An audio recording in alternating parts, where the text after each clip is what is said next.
if Google is going to potentially send you free traffic, they better damn well trust you. So this is how I always explain SEO to potential clients. So to understand SEO, you need to look at it from Google's perspective and try to wrap your mind around Google's business model. Google's business model is entirely predicated around paid search.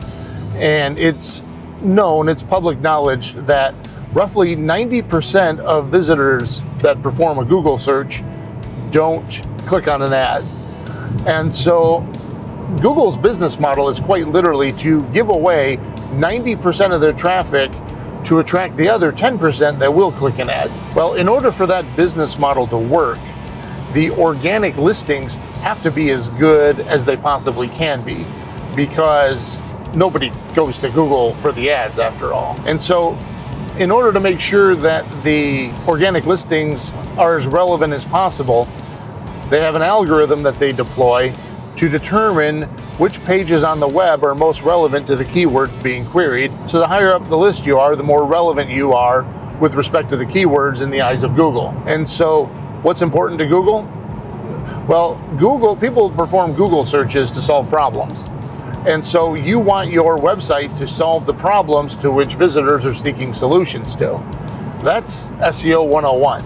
Because when you're solving problems that visitors are seeking solutions to, you're in alignment with what Google's trying to accomplish. Because Google really doesn't care about us as marketers. Google really only cares about the needs of the end user. So if you build a website that meets the needs of the end user, Google will reward you with better search engine placement because your motivations are in line with Google. So how do you do that? Well, you can't even start to think about optimizing your website before you understand the buyer of your products and services. And why is your product or service the best solution to their problem? So you've got to fundamentally understand those things before you can even think about making changes to your website, hoping it'll rank better in organic search. Because if you don't go to lengths to understand your buyers, Google's not going to trust you. If Google is going to potentially send you free traffic, they better damn well trust you. And so you want to build your website to be as helpful and authoritative as you possibly can. And you do that through the content on your site and the link structure and the navigation and the images. Now, if you listen to SEO consultants, they'll talk to you about meta titles and meta descriptions and everything that goes along with that. And they're not wrong when they discuss those things, but that's not really what makes a site rank in search engines.